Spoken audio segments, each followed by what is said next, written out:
She is in total denial about her own health. My Joe would tell you point blank what I'm about to tell you. Our conscience is clear. The VNA nurse told her a month ago, point blank, told her in no uncertain terms, you don't go in this water pill temporarily to get your fluid retention down. You're going to wind up in the hospital. My mom refuses to take the water pill. I understand that, her not wanting to do that, okay? But she promised, gave me her word, gave everybody her word she would wear the compression stockings, try to get the fluid buildup down. She won't do it. She's up a good 10 pounds from a week and a half ago. She'll blame my scale. It's your scale. I want a new scale. I'm not getting a new scale. You weighed yourself at the doctor's. We got weighed at the doctor's office, and it was comparable. In fact, you weighed more at the doctor's office because you'd eaten, whereas I weigh you before you've eaten anything. And I weigh you completely, practically, unclothed. She's just in denial about her own health. And I'm done, okay? Everybody's aware of it. Her doctor told her, as long as you don't have it in your lungs, you're fine. But we weigh her every day, and her weight's going up, and she's just in la la land. So I'll eat less. You're eating nothing, and a week and a half ago you were 135, and now you're 145.6. So her weight was staying steady, and now it's not. Now it's not. And I feed her, and I know she's not eating any more than she was eating before. She's eating the same. She's eating the same. Okay. I'm going to tell her, don't have 2 yogurts a day. Have one if you think that's going to make a difference. And I asked her that the other day. You're not going to skip a meal entirely. She's eating the same. It's not that. It's the fluid buildup that we mentioned to her over a month ago, and she doesn't want to do anything about it. Urgent care doctor that we saw about her finger said, she doesn't want to go on LASIK. It's her choice. It's marked in her medical records. Even when I said she's deemed incompetent, she seems competent to me. She's able to say she doesn't want to take the pill. You can't shove it down her throat like a dog. Okay? At first was like why don't you just, in the nursing home or whatever, they just give her the... No, my mom would know when she was going to the bathroom 20 times a day. I'm not going to trick her. She's in denial. God's going to protect me. Christians get murdered. Christians have heart attacks. Christians have strokes. Christians die. You are in denial. Whatever. My conscience is clear. I've already been grieving for her. I have already been grieving for her as anybody would be over the past 2 years of hell, okay? I've already been grieving for her. I tell her anything. She says talking in tongues to me, which isn't talking in tongues. I thought Joe viewed that as evil, but I asked him. He's like, well, no, but real talking in tongues. This is not real talking in tongues. It's her. It's not coming from God. It's you being obstinate and talking gibberish when you don't want to hear the truth. I tried to say something just now to her about how so-and-so, blah, blah, blah. You're denying your own. That's what she's doing. So whatever. I have done all that I can do. And there's a point you reach where you're just like, and Joe knows that point. He doesn't deal with mental illness. He's dealt with parents, elderly, physical illness. And he's like, yeah, I well know it. He's dealt with relatives, not just parents, who they just want to deny anything's wrong with them. And that's it, okay? You can't force my mother to wear compression stockings. She'll just take them off. You can't shove a pill down her throat, okay? That's the bottom line. And I said to her, the VNA nurse said you're going to wind up in the hospital. I'm not going to wind up in any hospital, Mom. You'll go against your will. What happened before? I had to send you to the emergency because you were on death's door, and I recognized it, and they took you against your will, and you were in there a month, and I'm the only reason you're alive. Okay? I'm not talking about a mental hospital. I'm talking about a physical hospital. Stupid people from her church, they're bringing her a wheelchair, which is fine if she wanted it, just if they want to take her to church or if she wants to go out somewhere and then somewhere. But in here, trying to get to the bathroom in the wheelchair in this small place, it's not going to work out. And she needs to learn for herself. That same woman who drove me home saw me again walking with groceries. That's what I do. I leave for hours. I buy dinner. I bake dish dinners that she likes.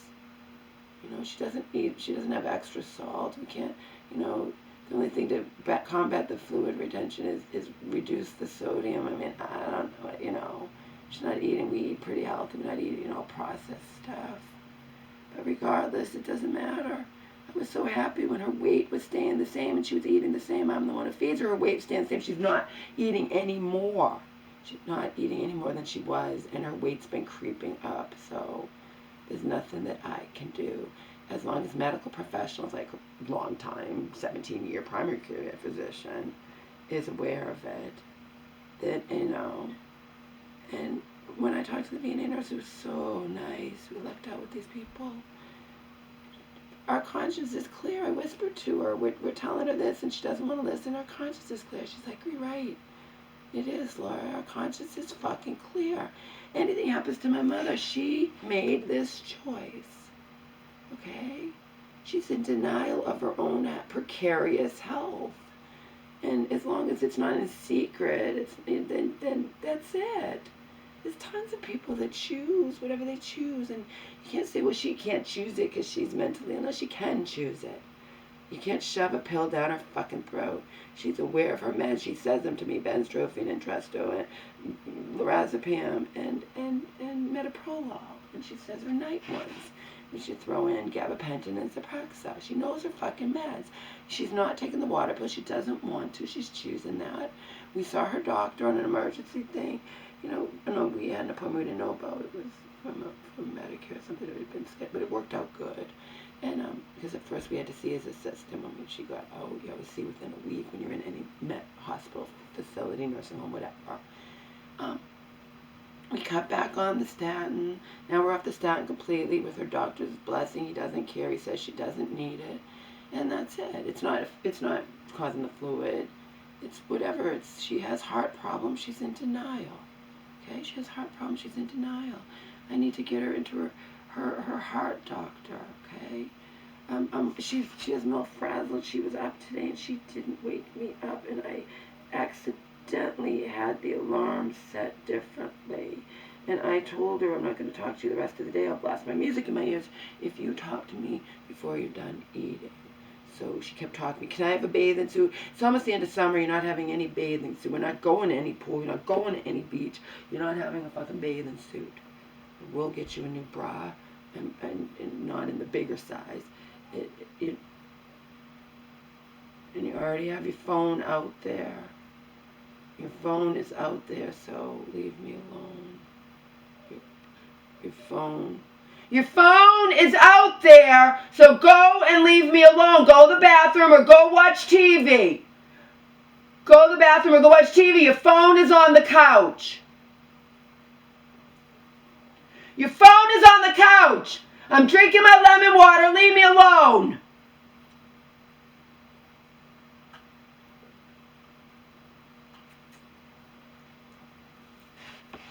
As long as her phone's on the couch, she can't call me for anything.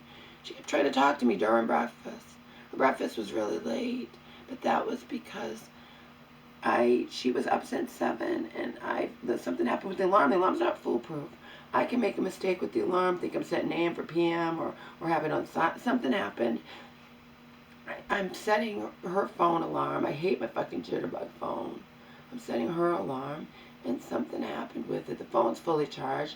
The other day I accidentally had it charging, and then I have to remember it's not going to go off if it's charging. All right? I have to remember that. I think I could set my jitterbug too. I could try to set both of them at night, but usually I'm charging her phone and then charging mine afterwards because I'm just sharing a plug so we don't lose anything. Otherwise we lose plugs, cords. It just all works out good. 2 cameras right where my bed is. And I also can alternate my Walkman with that same camera cord, so it works out great. There's 2 camera cords, and the Walkman plugs into that when I'm done, and then the cameras, and then we unplug that with the thing still in the wall, and it works out good because I'm all frazzled. We got the ant people to come. I haven't seen any ants, but the ant guy I said, I know you can't come immediately, but please come as soon as possible. There's ants, and we don't want it to get out of control. And he's like, he's in the area. Can he come now? Sure as fuck can come now. It'll just mean I have to leave later today, which sucks, but you can come now, it's fine. And then the lawn guy came too. He had an emergency. That's why I didn't come last week. But the lawn's done. And the ant problem is taken care of. I have the neurologist, she has to see a neurologist. That's not my fault either. I got her. They never called me back. They never called me back. I don't know what happened. And then we had to wait for them. And then time just goes by. And we're selling this place and we're getting the fuck out of here. I don't know if she's even going to survive. And there's nothing that I can do. So that's where. And yesterday I went for my miles-long walk, and I decided that Dorothy's new song, Mud, 2024 song, Mud, would get the honor that's very, very rare with me.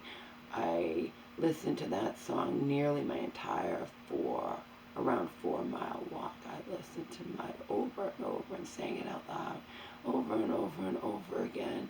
And in the very end of my walk, so I did her song for 3 miles. Remember, I stopped at different places, too. I stopped at the library and printed out Mud's lyrics. I stopped at the store and got delicious dinner and bought Outshine tangerine popsicle juice bars. And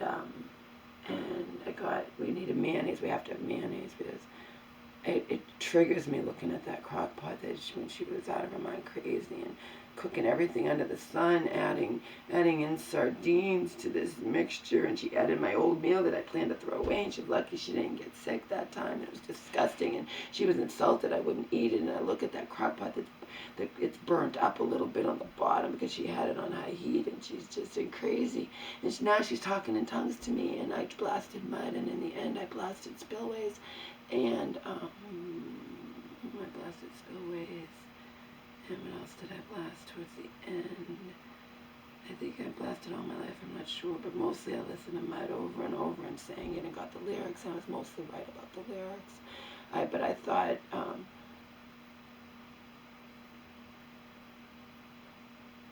you'll end up 6 feet and buried in it. That's what I thought. You end up something and buried in it. But it's in dirt, yeah. I couldn't tell what it was saying. It's not, you'll end up something and buried in it, but you'll end up in dirt, yeah. That sounds the same. My version would work the same with the theme of the song, so. But mostly you can tell what she's saying, just not 100%. Some of it I didn't know.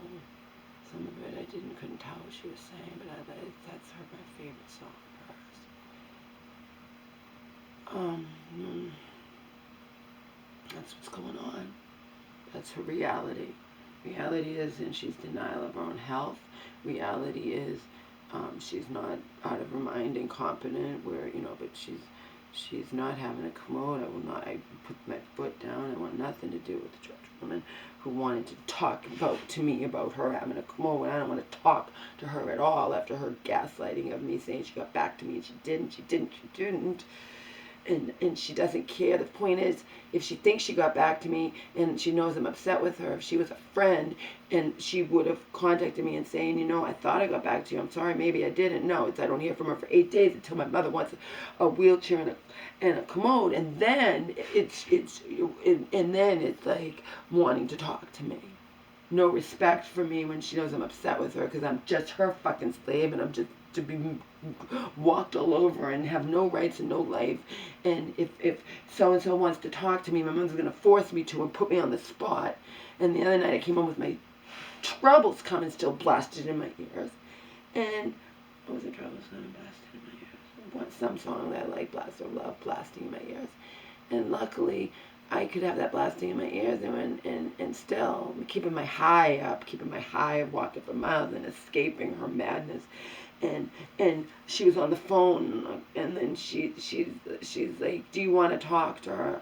And I'm like, no, I just walked in the door. I'm making your dinner, my dinner. I have groceries in my hands. And I asked her if she was talking, and I'm not talking to her ever.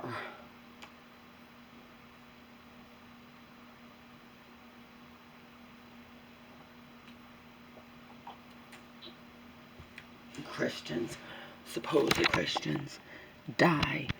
Get everything. God does not. If that was the case, then Christians would never have health problems. They'd never die. They never would ever. Not to mention the fact that they're Christians who aren't really Christians. She even said, I'm just a Christian on Sundays to me before, remember? And she wanted to watch True Blood, which is evil. I'd rather her watch sex stuff. She hasn't watched her Forever First Love. She hasn't watched that lately. But True Blood is evil. True Blood's evil. And I don't like my mother talking in tongues. And the other night at 4 in the morning, I fell asleep out there stretching and watching Friends, normal people. I'm not ever going to be normal, and I don't want it. I don't care. This is what this life has done to me. But at Joe's, I'm not walking and carrying groceries. See, so this is my reality here. But when I'm at Joe's, it's a different reality. You see, so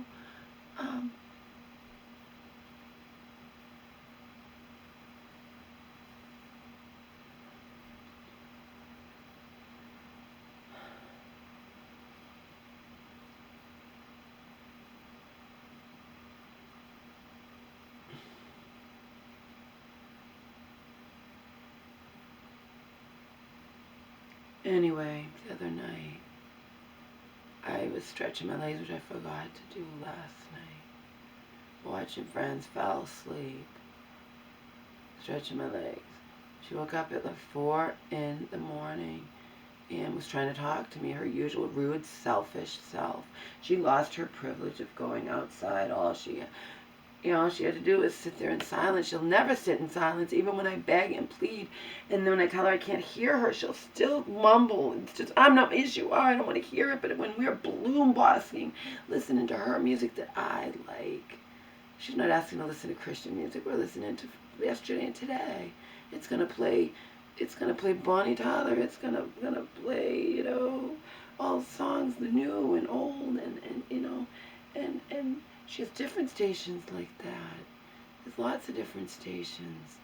And I was enjoying myself listening to these songs. I know every one of them, just about. Sometimes I don't know the new ones that play. And boombox blasting in the window, and we're right there in the small walker. I can't sit next to her, and I don't want to sit next to her because she'd keep trying to talk to me. I want to relax and listen to the music and listen to the end of the song on me. I gave her 2 chances because I didn't want to fuck it up.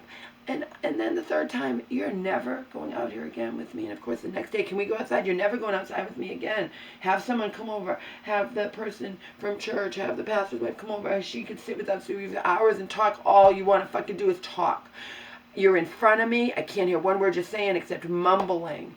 And the final straw was her mumbling for the 3rd time. We're going in early. I was going to give us 15 extra minutes. We still had 5 minutes left of the 30 minutes. And then she wanted me to get up, her little slave, and find out what she wanted. You know what she wanted? She wanted me to go inside while I'm relaxed on the gravity chair and get her a goddamn fucking brush. She'll never take her outside again, ever. And I told her, and I mean it. She can't make me. All I'm required to do is make her meals and make sure she has her toiletries, and that's it. I'm not required to do anything else. I'm only required to feed her, bathe her once a week, and make sure she has all her needs, her necessities. I am not required to sit outside with her and be enjoying myself so she decides to talk to me. Don't talk to me. I told her up front, don't talk to me. Don't talk to me. The music's blasting. In fact, I had to go inside for something before we were ready, before I'd sat down in the gravity chair. And she's like, can you turn the music up? I'm like, it's really loud already, but sure, it's the middle of the day. Blasting, boombox. I was enjoying myself, having the nerve to do that. I ignored her the first time she talked to me. And remember, this is only within 25 minutes. I ignored her the 2nd time. The 3rd time, I refused. She wouldn't stop. She wanted a goddamn fucking brush. You selfish. I will never sit outside with you again. You find one of your church people who are so quick to bring you a wheelchair or want to bring you a commode. All of them. Okay? I'm done. She doesn't accept her precarious health situation. She wants to be in denial. There's nothing I could fucking do. Joe's never dealt with mental illness, but he's dealt with physical, where somebody who has a heart attack still wants to smoke. His dad still wants to eat the bad stuff and still wants to smoke and still wants to do this, okay? She's making her own choices. I've been grieving for her for over a year, 2 years. The last 2 years have been bad, physical, mental. My conscience is fucking clear, beyond clear.